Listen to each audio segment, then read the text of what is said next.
O que você acabou de falar, que a nossa liberdade, ela não é uma liberdade completamente livre, que estamos condicionadas pro meio. Tá, espero, ouvinte, que você tenha entendido. Eu continuo sem entender, mas...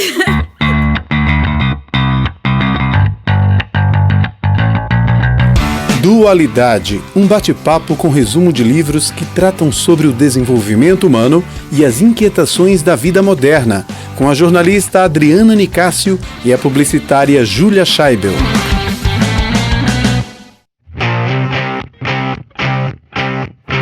Qual que é o mesmo livro de hoje? Adoro, assim, ó, ela já começou light, né? Então vamos começar o nosso Dualidade mais light, porque hoje é porrada na cara. O nome do livro é Felicidade ou Morte. De quem? Clóvis de Barros Filho e Leandro Carnal, que eu adoro os dois. Não, eu tô apaixonada. Se depender de mim, esse podcast daqui pra frente vai ser só com Clóvis e com Carnal. Gente, pensa um livro bom. Pra mim foi o melhor livro até o momento. Um livro muito curto, ele tem 96 páginas. Você consegue ler ali um dia, contando a noite, né? Lendo 2, 3 noites, você lê rapidinho. E de um conteúdo tão intenso que te deixa refletindo uns dias, que é justamente a felicidade. O primeiro capítulo dele é Em Busca da Felicidade. E por que eles trazem a busca? O que Clóvis diz? Né? Ele começa a primeira pessoa a responder. É um diálogo, o livro é um diálogo. Então, é uma conversa do Clóvis com Leandro Carnal. Então, o que o Clóvis diz? Que a impressão que a gente tem nessa vida de carne e osso é que a felicidade, ela representa um grande desencontro. Ela é sempre uma indicativa de alguma coisa que deveria ser, mas não é. É algo que nós gostaríamos que fosse, mas não temos. É uma busca, não um encontro. Então, nesse vai e vem da felicidade, a gente não consegue entender exatamente o que é felicidade. E se a gente não entende, como é possível ser feliz? Porque ele diz, e eu achei muito interessante, essa referência que a gente faz de felicidade com desejo. E que todo desejo é uma falta. Se eu desejo alguma coisa é porque eu não tenho. E uma vez que eu não tenho, eu estou buscando ter. Então eu vou estar sempre na busca de alguma coisa. E esse desejo de você querer alguma coisa, que te faz andar, essa falta, é que faz você muitas vezes não olhar o que você tem, como você está no momento. E a pergunta que o Clóvis faz é o seguinte: o que é necessário acontecer na nossa vida para a gente ser feliz? E foi isso que eu fiquei pensando. Porque, graças a Deus, a gente está vivendo num país que é um país que você não tem as guerras, né? Você não tem... As pessoas, elas têm oportunidades, por mais difícil que seja a vida do outro. Você ainda tem uma certa democracia. Tem uma parte do livro, bem no iniciozinho, que o Clóvis de Barros faz a seguinte pergunta: o que é necessário acontecer na vida para que ela seja feliz? Então, é basicamente isso que eu fico me perguntando. Em que momento que eu sou feliz? Eu sou feliz o tempo todo? Eu sou feliz quando eu consigo comprar um carro novo? Eu sou feliz quando eu tenho um novo filho? O que é a felicidade? Gente, é uma pergunta assim que você não vai responder facilmente. Nem porque, na verdade, felicidade ela vem de momentos, né? Eu acho que tudo é muito efêmero, até o sentimento. O que não pode se perder é a nossa pulsão vital. E aí ela chega lá no final, que fala muito sobre isso. Mas a nossa dificuldade é fazer essa concepção de felicidade, que não pode ser idêntica de desejo, porque desejo é algo que a gente não tem. Queremos realizar, ok, não sou contra, pelo contrário, temos que ter desejos e temos que buscar realizá-los. Mas a felicidade, ela não está intrínseca só nisso. Não, mas o que o Clóvis diz? Que a felicidade, ela não é o prazer. Ter prazer não é ser feliz. E desejo nem necessariamente é prazer. Desejo é aquilo que não temos, é a nossa falta. Se a gente sempre busca uma felicidade, a gente nunca vai ter a felicidade, porque é sempre a falta de algo. Isso. A gente tem que viver e a cada momento identificar episódios naqueles momentos que possam nos transformar. E nessa transformação, se sentir em paz. Que é muito difícil, porque toda transformação é saída da zona de conforto. Como é que você tem paz sem zona de conforto? Entende? Mas o que é a felicidade? Isso é a pergunta do livro Felicidade ou Morte. Aqui é forte. Então, assim, o primeiro capítulo, O Vazio da Felicidade, faz essa referência sobre os desejos. Ele conta até uma historinha também de um homem que estava perguntando o que era felicidade. E aí vamos dizer, um guru, alguém falou para ele: olha, você vai buscar uma pessoa muito feliz e vai vestir a camiseta dele, e de uma pessoa muito feliz. E ele foi buscando, e ele foi procurando pessoas perguntou para padre, para monge, se eles eram felizes.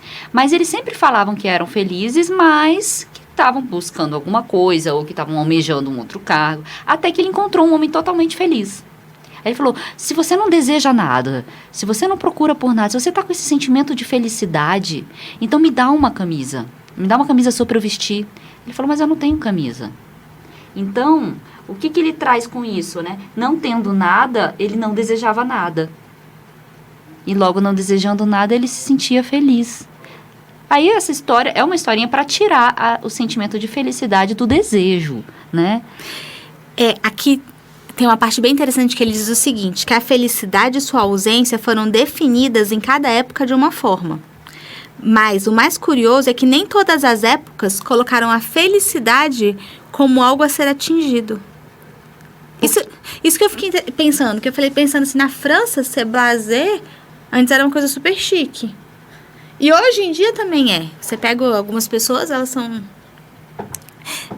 é muito comum você ouvir paulistano falando assim, vocês me perdoem ouvintes paulistanos, mas eu já ouvi muito isso. Eu sou discreta, eu não gosto de contato com o mundo. Né? Então, às vezes, isso é ser chique, é não ter contato. Ao contrário do carioca, que numa boa roda de samba tá tendo contato, tá sendo... Mas em que momento os dois são felizes? Um na intimidade, o outro na bagunça, na farra. E aí só trabalhando com estereótipos, né? Existem paulistanos e cariocas. Porque muitas vezes até falam que com os intelectuais, quando têm noção da realidade, não são felizes, né? Existe também essa visão de que quanto mais a gente vai entendendo do mundo, menos feliz a gente é. Então, assim, como você trouxe o exemplo do paulistano, a gente tem muitos downloads de São Paulo, né? Uhum. São Paulo e Brasília são uma das cidades que a gente tem mais... São os recordes. São os recordes dos nossos downloads. Então, assim, é interessante a gente analisar e ver, porque, assim, tirar do desejo, como foi o que eu falei, e, ao mesmo tempo, não estereotipar como se fosse algo que a gente tivesse de... Ser feliz é uma propaganda de margarina. É acordar de manhã, sentar numa mesa com uma família perfeita, maravilhosa... Ou, de repente, ser feliz é você sentar com os seus cabelos molhados numa padaria, sozinha, lendo um livro de óculos, intelectual. Você lembrou a filosofia do cotidiano total, do poder. Lembrei dele agora. Lembrei disso também. Então, assim, esse livro, quando ele faz as perguntas sobre felicidade, ele procura o tempo todo nos mostrar que a felicidade, ela não está ao alcance do nosso braço. A gente não vai... colocar um braço para frente e alcançar a felicidade. Porque a felicidade, ela vem de dentro. Ele traz o exemplo, inclusive, da pamonha. Pamonhas. Essa história, né? Clóvis sempre conta essa história. Muitas pessoas que gostam de Clóvis já conhecem essa história, que é a história da pamonha. Que ele tem um desejo de comer pamonha. Loucamente, ele quer comer pamonha. A primeira pamonha dá um prazer enorme para ele. Então, ele come aquela pamonha como se, nossa, estou realizando meu desejo. Aí ele fala, mais da pamonha. Aí vai para a segunda pamonha, não dá toda aquela felicidade. Logo, como é que a minha felicidade era pamonha e hoje eu questiono se ela é?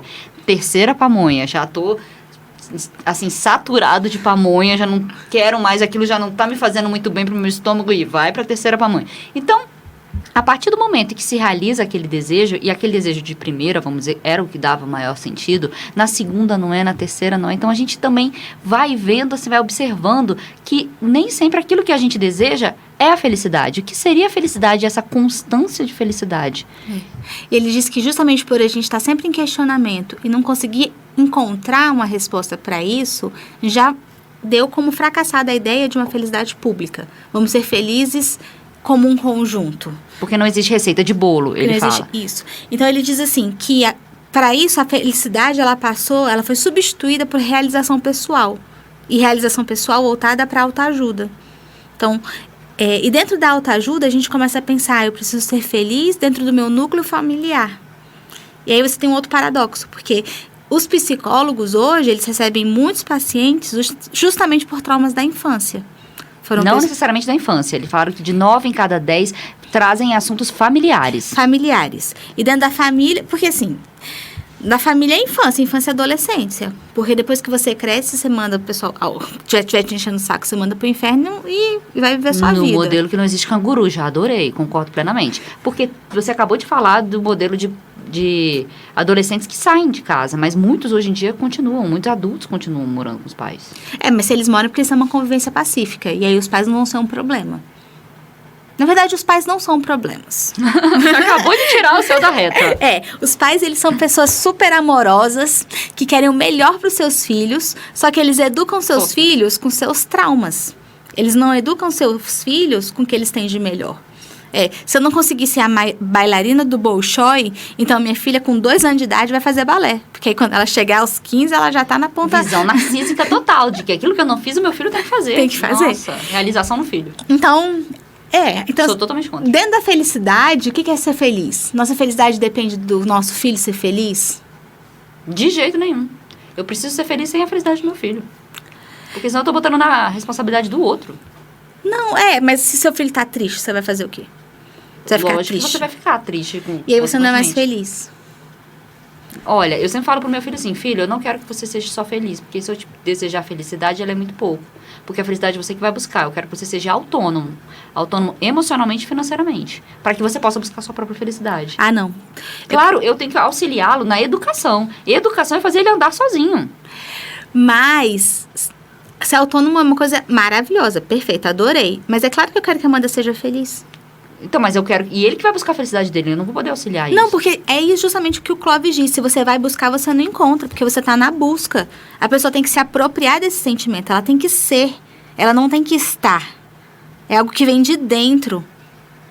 Ela tem que ser e estar feliz. Não. Mas o estar, ele é momento... Estar é estado.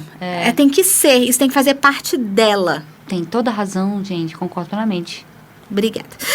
Não teve dualidade no momento. Teve. Não, hoje a gente tá super em harmonia. mas Quem for nos ver no YouTube vai ver que a nossa camiseta é que cor mesmo? Esse é um vermelho vinho. Assim. Um vermelho vinho, quase do mesmo tom. E aí, então, seguindo, vamos lá. A gente falou sobre o primeiro capítulo, que é o vazio da felicidade. Isso. E aí, depois ele traz o segundo capítulo, que é ser feliz ou ser livre. E aí, foi muito interessante que ele fala assim, que qualquer produto que me tira da consciência é uma escravidão, porque normalmente é efêmero. E, inclusive, para substituir muitos desses, vamos dizer, álcool, drogas, ou coisas que me tiram a consciência, ele falou que faz uma relação direta, outros com a religião. Que é uma coisa que às vezes a pessoa busca para sair, vamos dizer, desse estado de fora da consciência momentâneo e que suporta ele emocionalmente, é a religião, né? Então, quando a gente traz essa referência de que escravos não podem ser livres, ser livre ou ser feliz ou ser livre, logo te faz o pensamento de que escravos não são livres. Mas a partir do momento em que você tem várias opções também, você tem a liberdade. E numa liberdade que você não sabe o que quer, você também não consegue a felicidade. Vou dar exemplo de Netflix. A gente pega e tá com várias opções, e não consegue escolher um filme, não consegue ver uma série, porque tem muitas opções. Então, esse capítulo, Ser Feliz ou Ser Livre, ele lembra muito o livro A Vida que Vale a Pena Ser Vivida, de Clóvis de Barros. Ele traz muitas referências desse livro. Então, quem quiser se aproximar mais, vale a pena ouvir o nosso podcast e ler esse livro, que é um livro maravilhoso. Clóvis de Barros Filho, ele sugere o seguinte, que dentro da tradição filosófica, uma vida boa é uma vida que precisa de uma certa reconciliação com o mundo real. O que do meu ponto de vista, eu gostaria de destacar? Que a nossa liberdade, ela é limitada pelo social, ela é limitada pelas pessoas. Então, se eu estou num ambiente de trabalho que não se admite que você vá de short, você não vai andar de short, por mais que você goste de andar de short. Se lá não é permitido você usar unha vermelha, não é permitido você ter um cabelo solto, né? Uma mulher militar, por exemplo, tem que andar de coque. E qual que é a liberdade dela? Dentro do limite que lhe é dado, dentro do mundo que ela vive. Uma jornalista muito emperequetada também não vai ser bem aceita. Então, então, assim, não é que uma profissão é melhor que a outra, não, mas todas vão ter limites. E a própria sociedade vai exigir de você um determinado comportamento. Por exemplo, um diretor vai ter que se comportar como um diretor. E Clóvis diz isso muito bem, né? Porque você espera dele um determinado comportamento. Do mesmo jeito que você espera de um jovem um outro comportamento. Então, quando ele coloca ser feliz ou ser livre e faz a pergunta do escravo, o que é melhor, é porque, na verdade, todos nós somos escravos do nosso próprio meio. Sim. Por isso que a gente precisa se reconciliar com o mundo real. É você saber interagir com ele, as suas limitações ou não. Saber que em alguns momentos você vai ser aceito, mas isso não é um problema seu. Porque muita gente tem baixa autoestima porque não consegue ser inserido num grupo. Mas o problema às vezes não é dela. Às vezes o problema é do grupo.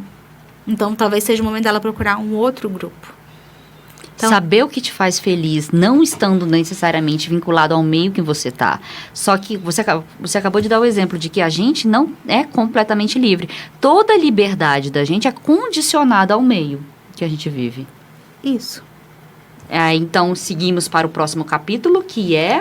Já acabou esse capítulo? Já, ser livre ou ser feliz ou ser livre. Não existe resposta para isso, porque não temos a liberdade completa. Porque toda liberdade é condicionada. E o que nos faz feliz, ele traz até exemplos também sobre, por exemplo, profissão. O que uma pessoa da área jurídica vai buscar de prêmios e méritos é diferente de quem busca prêmios e méritos no mundo da academia, que é diferente de quem busca prêmios e méritos no mundo corporativo.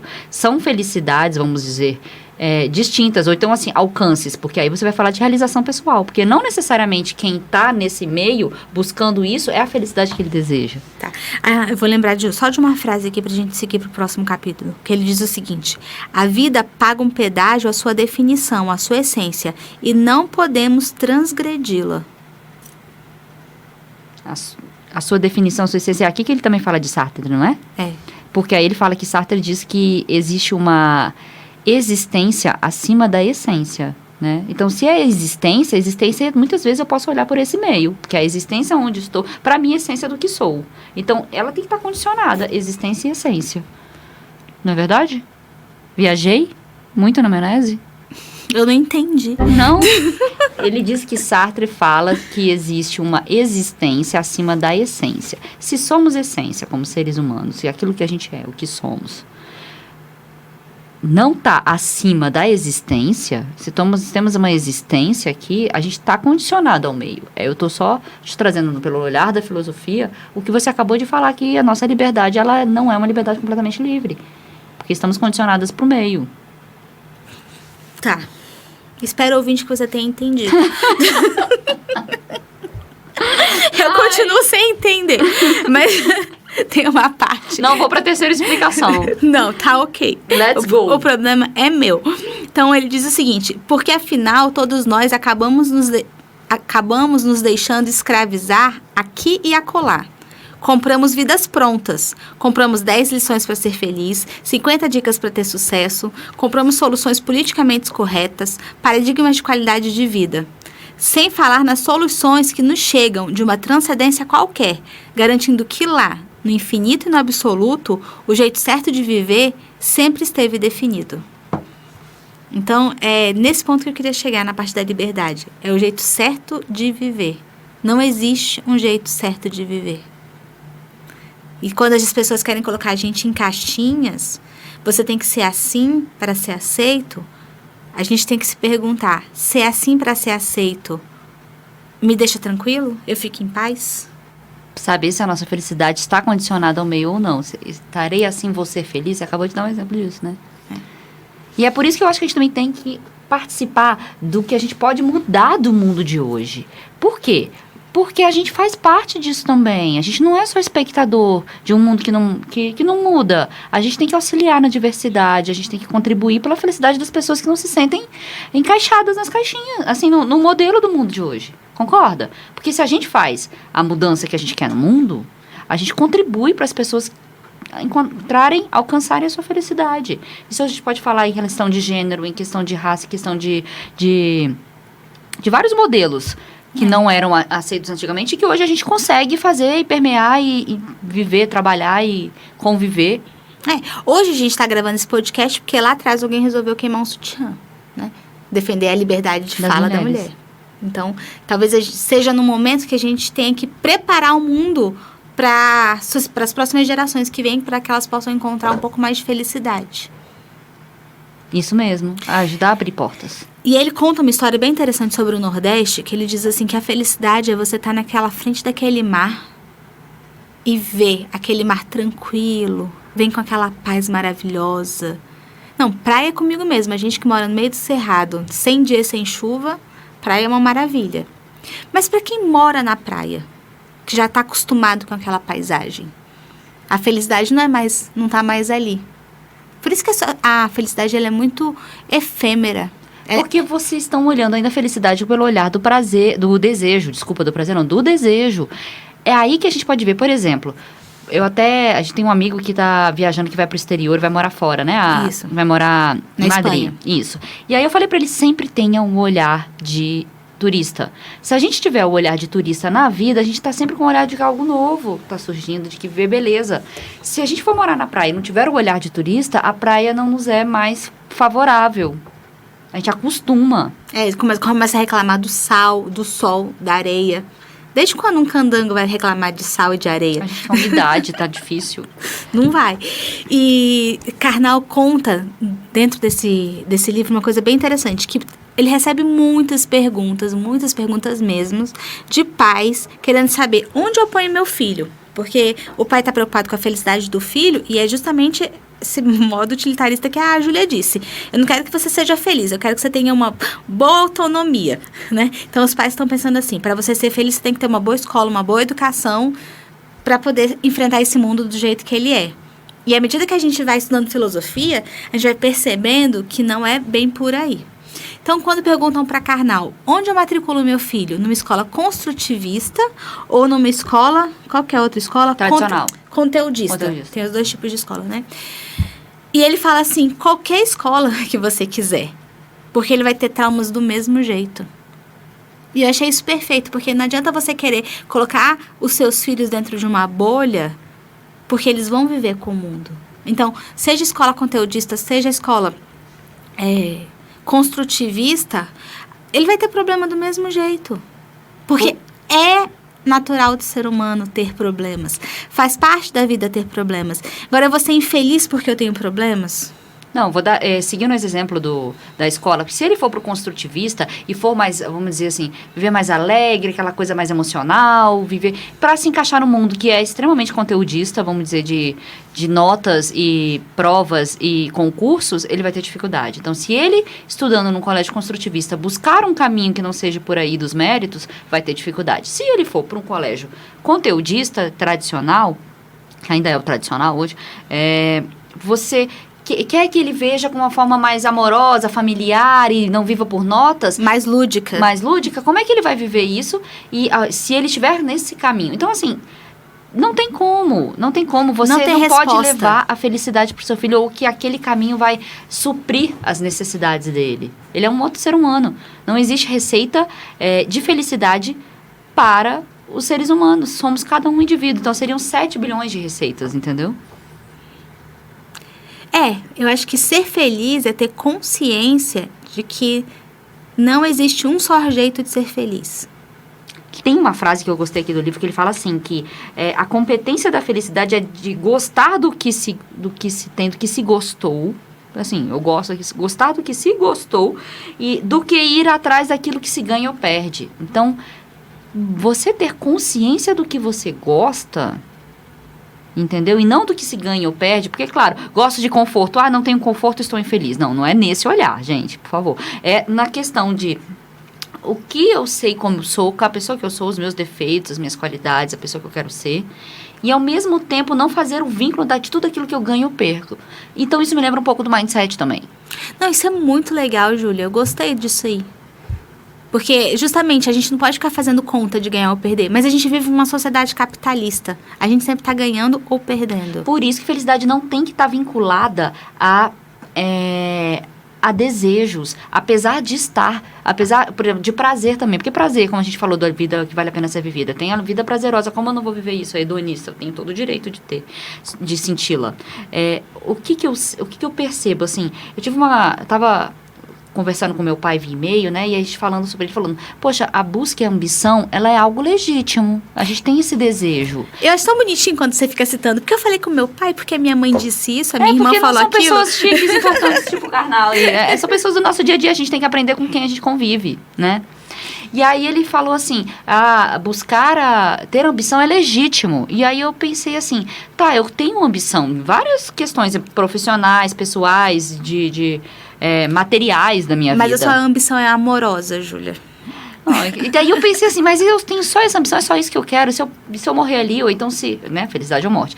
Ou então se eu alcançar tudo isso que eu almejo, vamos dizer, não é esse carro de 20 mil, 30 mil, 100 mil, se eu quiser um de 180. Isso vai me trazer felicidade? Eu falei, não, eu quero enxergar mais longe, eu quero enxergar mais alto, mas eu quero enxergar mais, porque se a partir do momento em que eu estudo, tenho condições, tal, eu convivo com mais pessoas, eu enxergo mais, é para eu tentar ser uma pessoa melhor.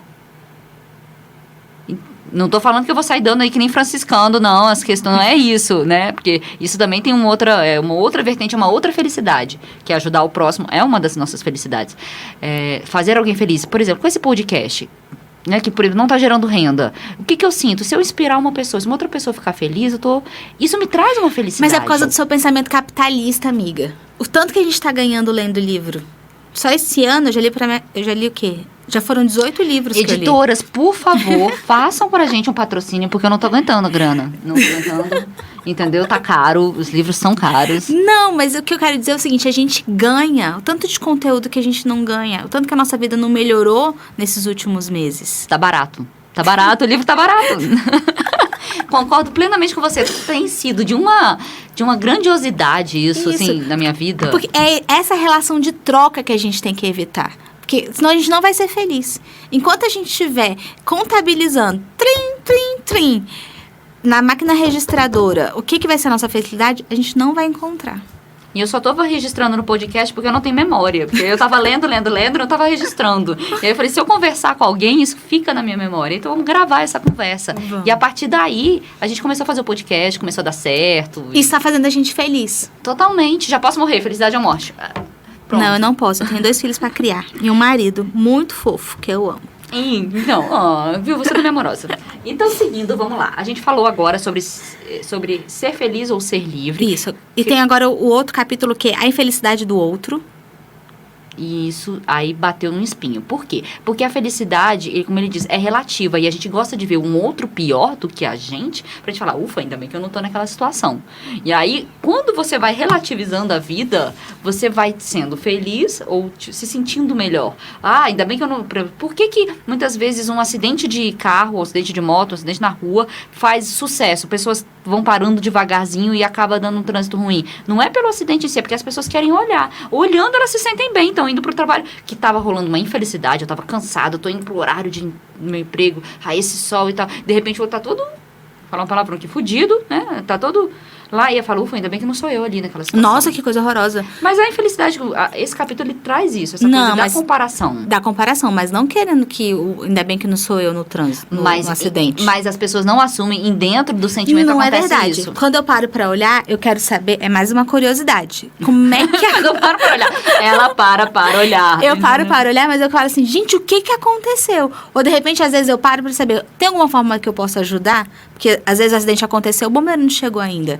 Então, será que a gente pode chamar o bombeiro? Será que a gente pode ajudar? Eu nunca olhei na minha vida um acidente pensando, ainda bem que não sou eu, não. Porque você passou por agora, e aí você queria que as pessoas tivessem esse sentimento, de que parassem e olhassem pra você e não fosse pra só observar se aconteceu alguma coisa. Porque, de verdade, a gente pode falar isso na mídia, amiga. A imprensa adora botar quantas coisas acontecem, até pra arrecadar dinheiro, bota aquela situação de sofrimento muito grande. Isso é pra impactar. Impactando, eu chego na emoção. E eu consigo, de alguma forma, a infelicidade do outro me comove. E isso faz com que eu me sinta melhor. É isso que ele falou no livro. Não entendi assim, não. Eu entendi de outro jeito. Vou sugerir que vocês olhem melhor esse capítulo, Infelicidade do Outro.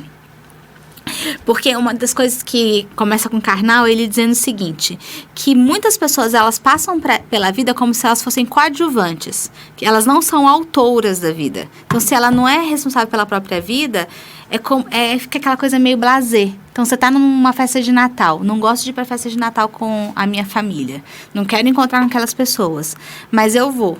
Então, eu fico encolhida num canto, não participo da festa do Natal, não faço nada para mudar, não me melhoro, não interajo. E aí, a festa de Natal passou.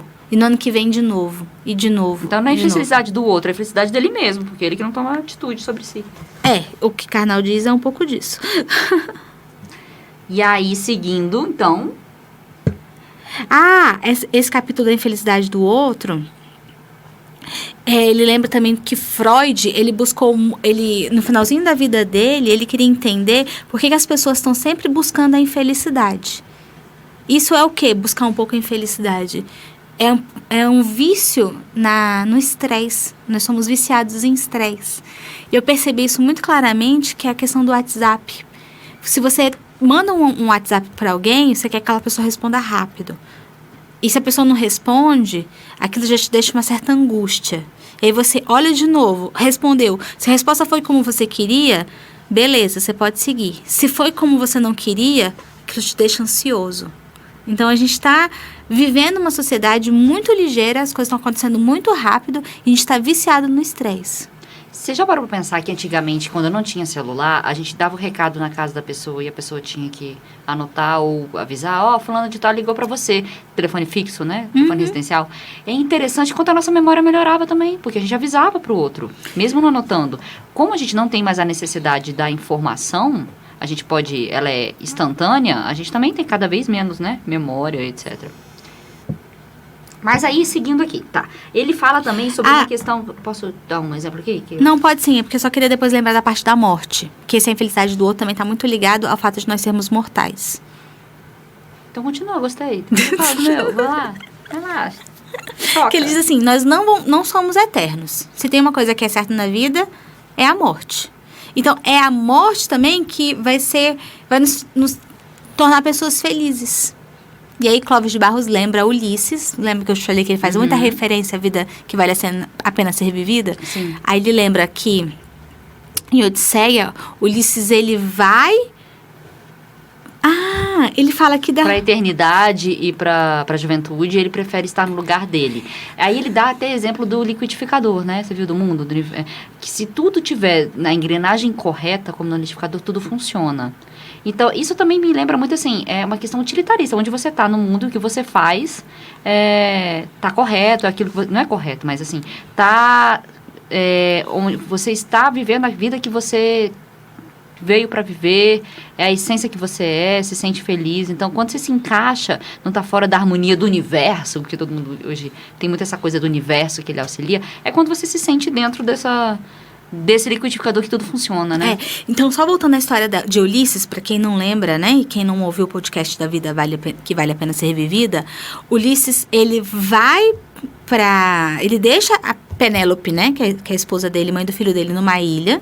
Ele vai para a guerra de Troia, volta, e no meio do caminho, ele fica na ilha com Calipso. Calipso promete, ele fica ali 10 anos, promete para ele eternidade e beleza. Mas o que ele escolhe? Voltar para Penélope. E por que Penélope está fazendo nesses 20 anos sem Ulisses? Ela é a rainha. Ela está mandando em tudo, mandando e desmandando. Ainda mais num ambiente onde as mulheres elas não eram muito bem aceitas para conduzir um estado. E ela também quer a volta de Ulisses. Mas aí o Karnal diz que ela devia estar pensando, não tinha que voltar a nada. Ele fica lá. Já passaram 20 anos. Já foram. Você não é mais o mesmo. Ninguém é mais o mesmo depois de 20 anos. Não é. Eu achei interessante ele falar, vou trazer esse exemplo sobre vontade, apetite e desejo. Qual a diferença deles? A vontade, ela vem da alma, ele fala, né, na visão de filosofia. Apetite é a alma junto com o corpo. E desejo é o apetite com consciência.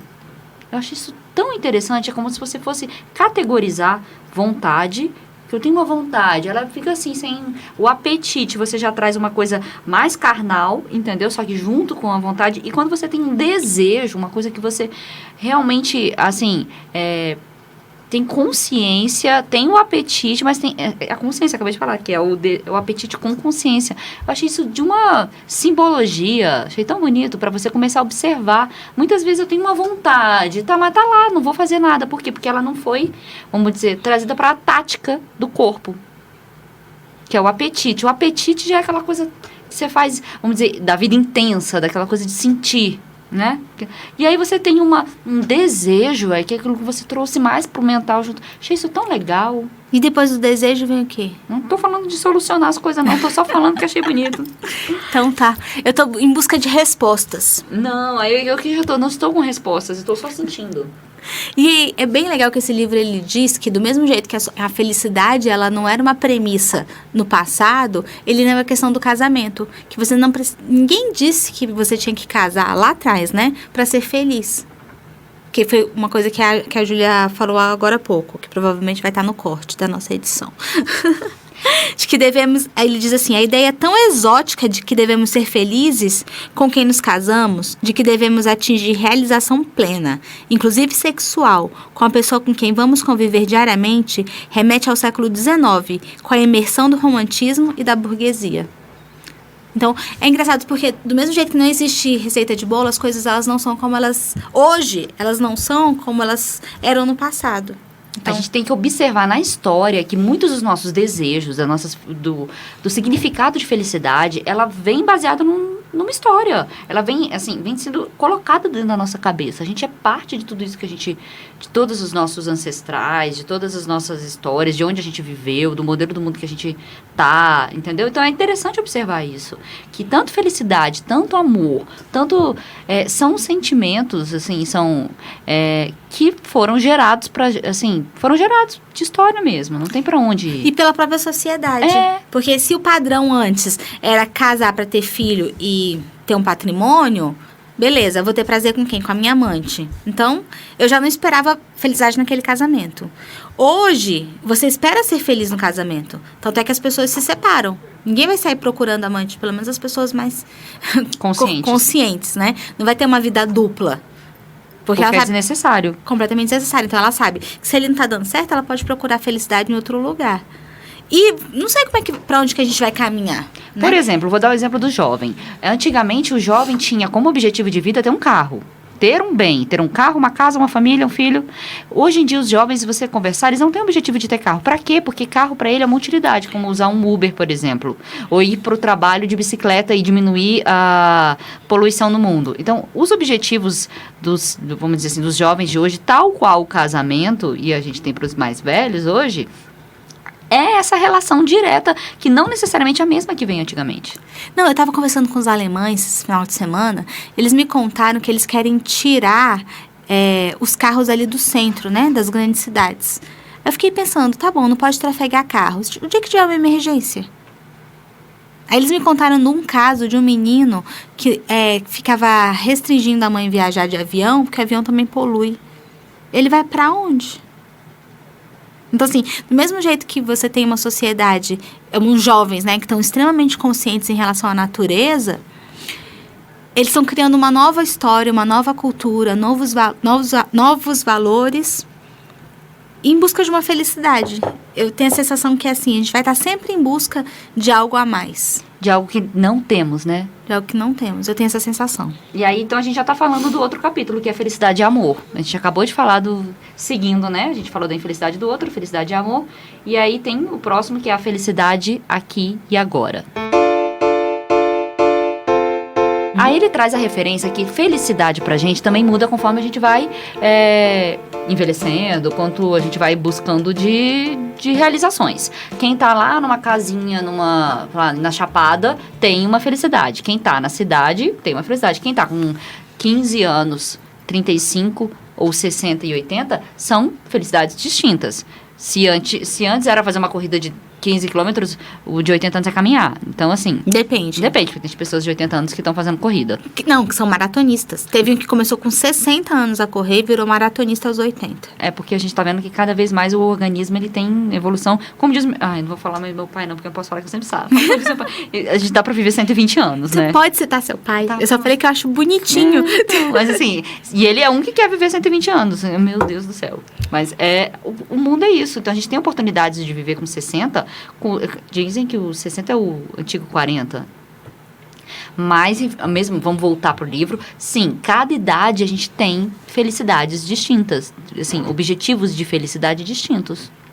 Objetivos de felicidades. Eu gostei disso. Ui. Porque a gente está em busca. Então, é sempre o objetivo. E como a gente está sempre buscando o nosso espaço no mundo, o nosso lugar no mundo, e aí tem uma parte que eu gostei, que eu até risquei aqui, que diz o seguinte: o mundo que nos afeta positivamente é aquele que nos alavanca a potência de agir. O mundo que nos afeta negativamente é aquele que nos apequena a potência de agir e nos aproxima da morte. Que essa é do Clovis. Fala do Clovis, que lembra da pamonha, que no começo a pamonha dava felicidade, no final já estava pensando em morte com a própria pamonha, que já estava, assim, satisfeito, né? Então, ele fala que a Spinoza fala muito da potência de agir, e que isso também pode ser alterado para outros nomes, como libido, vontade, tesão pela vida. Essa energia para viver. E essa energia para viver, ela oscila. E ela oscila como? Por exemplo, quando a gente estabelece nossas relações com o mundo. Então, significa que o mundo me atinge, porque se oscila a minha pulsão de vida, eu adoro essa parte, porque eu tenho, assim, um carinho especial por essa questão de pulsão vital, que tanto Cortella fala, tanto Clovis fala também, né, trazendo de Spinoza, que, assim, o mundo nos afeta e a nossa potência de agir oscila. Então, a gente tem que cuidar. Assim, pelo meu olhar, agora, minha reflexão qual a minha potência de agir? Quando que eu estou trazendo essa potência e quando eu não estou trazendo? Fazer esporte aumenta a minha potência de agir? Sim ou não? Então, isso vale pensar, inclusive, para ajudar a minha saúde a médio e longo prazo. O que me traz alegria e que não sendo escravidão e efêmero, porque tudo aquilo que me escraviza, como álcool, drogas, paixões, que tudo isso são momentâneas. Tecnologia, flow de redes sociais, tudo, são questões que não te trazem, que te escravizam, porque elas são efêmeras. Então, como fazer a minha potência de agir alavancar, sabendo que o mundo oscila nessa felicidade? Então, assim, o meu olhar, assim, a minha grande questão é sempre buscar a minha potência de agir. Ele até dá o exemplo, Clovis, de que quando ele acorda, ele não está na potência de agir dele, ele está muito cansado. Ele acorda de manhã e não tem a minha vontade de, assim, uhul, vamos cantar. Ele fala, pessoas alegres que acordam são chatas. E aí ele vai para a faculdade, ele começa a chegar perto da turma, e aí ele entra na sala, e aí ele, de repente, 10 horas da manhã, ele falou que está na máxima potência de agir dele, em cima da mesa, ensinando e gritando. Então, isso traz felicidade para ele, ensinar, falar, conversar. Isso traz prazer. Esse negócio da felicidade, a felicidade para mim tá muito etérea, muito gasosa, ainda não dá para colocar numa caixinha. Felicidade também, para mim, tá, assim, em viver a vida da forma como é, com menos problemas possíveis. Porque quando você tá com um problema, vamos dar um exemplo de saúde, você já para de buscar a beleza, porque você já quer resolver a sua saúde. Se você tá... Então, assim, cada momento que você tá, se você for minimalista, claro que não vai viver o zero, mas quanto menos você deseja outras coisas, mais você se sente feliz. Mas não significa que a ambição não é legítima. Entende? Ao mesmo tempo que você pode buscar, não é ali que tem que estar a sua felicidade. Não, eu entendo perfeitamente, mas é que eu acho que a gente não pode colocar a felicidade sempre pro futuro. Eu tenho que estar hoje, doente, com problema, do jeito que for. Eu tenho que ter essa conexão com Deus e conexão comigo mesmo, sabendo que tudo isso é temporário. Porque se tem uma coisa que é certa na vida, é a impermanência.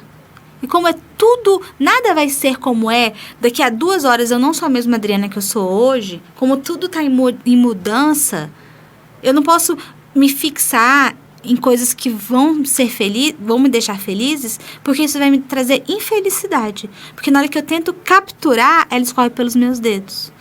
Então, se eu aceito essa impermanência, se eu aceito que os padrões de beleza mudam, se eu aceito que os padrões de conquista, os padrões de prazer Tudo isso vai variando conforme a história, que é o legal do livro é que ele vai fazendo um passeio pela história e a gente consegue perceber como em diversos momentos as felicidades eram vistas de formas diferentes. Se a gente consegue perceber isso, a gente consegue ser feliz. Esse é todo o meu pensamento, todo pensamento é esse. Você me lembrou o budismo completamente, que é sair da roda da vida, que essa coisa de felicidade e sofrimento são totalmente permanentes, são efêmeros. O próprio sentimento de felicidade e de sofrimento, eles não são permanentes, para a gente ser um ser, uma essência longe não, fora disso. É difícil, é felicidade ou morte. E, assim, me lembrou também, agora conversando com você, me lembrou um documentário do Netflix que se chama Explicando a Mente. Tem um episódio que ele fala sobre o uso de drogas psicóticas, como ele fala LSD, fala várias outras coisas, que auxiliaram na ansiedade. Porque imagina você também viver uma vida ansiosa o tempo todo, e isso a gente está tendo muito. Uhum. A relação de ansiedade, depressão, problemas na mente, que é viver triste por não ter, ou depressão, nostalgia, ou pensando muito na ansiedade, que é olhar demais para o futuro e não saber como vai ser. Uhum. Nesse episódio do Netflix, que eu recomendo, né, esse da Explicando a Mente, que fala sobre ansiedade, fala sobre depressão, ele faz os testes de uso de drogas psicotrópicas para auxiliar na ansiedade. E tem um rapaz que diz que ele vivia ansioso, com medo de morrer, porque já tinha tido câncer. E como tinha tido câncer, ele sempre imaginava que teria de novo. Então, assim... Mas você entende que no período que ele não tem o câncer... Ele não tá feliz, porque ele tá ansioso. Exatamente, ele tá com medo. Por quê? Porque ele tá tentando prever uma coisa que ele não tem domínio. Se ele vai ter câncer ou não, ele só vai saber quando o câncer aparecer. Daqui a 10 anos, 5 anos, 2 anos. E ele não vai viver feliz esse tempo todo. Isso. E então, aí... o que eu acho legal aqui, desculpa só te interromper, é que ele diz o seguinte, que nós somos totalmente desprovidos da capacidade de nos alegrarmos eternamente. E que o mundo, sim, o mundo vai... ele tem uma competência muito grande de nos entristecer. Então Só me lembra Pondé, né? Que diz que a frustração vai te alcançar. Vai te alcançar. Então é isso. Se você colocar a sua felicidade do lado de fora, você não vai encontrar. Mas ele também não encontrava dentro, pela ansiedade, você entende? E aí, o que eu quero te contar dessa história? Que ele experimentou o sentimento de morte. Que ele se viu morrendo, ele se sentiu muito mal. E nesse momento... ele sentiu a morte e viu que a morte não era ruim. Então, assim, é só isso, morrer? Então, se isso é morrer... E isso acabou com a ansiedade dele. Então, assim, ok, não tô falando a favor das drogas, não é isso. Isso é um teste, né, que estavam fazendo, etc. Mas o que eu posso trazer para você tanto que o livro é Felicidade ou Morte, é isso. Se a partir do momento em que eu não anseio mais sobre aquilo que eu posso vir a viver, que no caso é a morte, se aquilo acontecer, porque não tem dor, a morte em si acabou, eu não preciso mais sentir essa ansiedade. Ele perdeu a ansiedade dele, ele vive muito mais tranquilo depois disso. É como se tivesse feito uma cura, assim, uma terapia diretona, assim. Fica isso pra felicidade ou morte, né? Porque também não adianta viver a vida numa ansiedade ou num sofrimento. Não tem como você viver no futuro, nem no passado. Você tem que viver o agora. Então, hoje a gente tá aqui, eu tô aqui, a gente tá sentado no estúdio conversando. Essa é a nossa vida. Nossa vida não foi a gente correndo no sol de 35 graus para chegar aqui e nem vai ser a gente correndo daqui a pouco tendo que chegar no horário. Não é isso. Nossa vida é esse momento. Então, se a gente não aproveita esse momento, a gente perde uma chance de ser feliz. Mas eu acho que tem uma químicazinha em cada um, na sua pulsão vital, que faz com que se sinta assim, seja no ambiente de casa, no trabalho, etc. Que são todos os meios onde a gente está. Porque, não sei, tem pessoas que são alegres, então pessoas que sabem viver a felicidade e outros que não sabem. E aí fica aí, felicidade ou morte pra vocês. Acho que fechando o nosso podcast. Você vai fechar o podcast? Porque a gente acabou de falar de felicidade aqui agora, que é o último capítulo. Ah, é? É. Não, eu tinha umas coisas pra falar ainda. Manda ver. Termine. Não, porque tem umas coisas que ele fala que eu fiquei chocada, que Karnal... Porque, primeiro, Pondé, ele acaba defendendo muito da questão da religiosidade e da família. E Karnal, ele diz o seguinte, que se você... Pondé não, né, Clóvis? Clóvis, foi mal. É que você falou Pondé, eu fiquei com Pondé na cabeça. Clóvis. E Karnal diz que se a gente fosse esperto, ninguém teria filho. E aí, depois, ele se contradiz, porque ele quer ser ele quer ser mau, mas ele não é mau, ele é muito gente boa. Então, o livro, na verdade, ele conclui que a família ela é importante.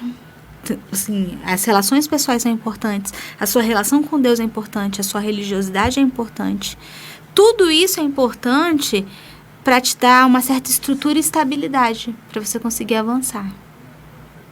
Não acho. Não? Acho que a sua potência de agir é que vai depender do seu sentimento de alegria. De alegria não, de felicidade. E que também saber que morte tá aí pra todo mundo. Então, assim, você deu o seu exemplo agora do que você sentiu do livro, que vem com todas as estruturas pra isso. Pra mim, essa potência de agir que ele finaliza com Spinoza, como ele dá o exemplo de Clóvis lá em cima gritando, que é isso que dá sentido na vida dele. É ter os alunos, é falar, é se sentir realizando. Isso pra ele é a realização. Tá, tô pensando aqui. Pra mim é a potência de agir. Como você sempre... E aí que tá você se cuidar pra essa potência de agir. Aí existem várias formas. As pessoas falam de relações tóxicas, que são pessoas que chegam perto de você e detonam a sua... Ou sugam isso. Ou você pode viver uma vida num trabalho, num lugar que não te realiza. Então, pra mim, se encaixar nesse liquidificador que é a vida e seguir na tomada com essa potência de agir, é o que me dá sentimento de felicidade. Entendi. Que me faz poder morrer amanhã. Não, então tá bom. Já pra gente concluir, eu acredito que essa felicidade, ela não é você viver sem problemas. Ela é você viver sabendo a utilidade desses problemas. Então, eu vou ler aqui só um pedacinho, tá? Há que se ressaltar sempre, a pessoa que não toma consciência de problemas também não está inteirada das soluções e da felicidade. Assim, a ignorância pode evitar infelicidade, mas não garante felicidade. No máximo, o ignorante é o ser morno, aquele que os religiosos chamavam de tíbio, almas que na mitologia de Dante, na Divina Comédia, não entram nem no céu nem no inferno. Tíbios estão fora do furor do demônio e longe do amor de Deus. São exilados dos dois reinos. Então é isso. Ou a gente vai ser feliz, ou a gente vai morrer tentando ser feliz. Fechou. Com dúvidas. Tem várias. Fechou. Esse livro é ótimo. É muito bom. Vale muito a pena. Vale muito a pena. Então é isso. Muito obrigada. Nós estamos com mais de 1000 downloads por semana. Estamos nos deixando muito felizes. Quem quiser conversar com a gente está disponível no dualidadecast@gmail.com. Estamos recebendo muitos e-mails. Estamos respondendo à medida que podemos responder. Mas vamos conversar com vocês. E nos traga sugestões de livros também. Aceitamos. Beijo, tchau. Tchau, tchau.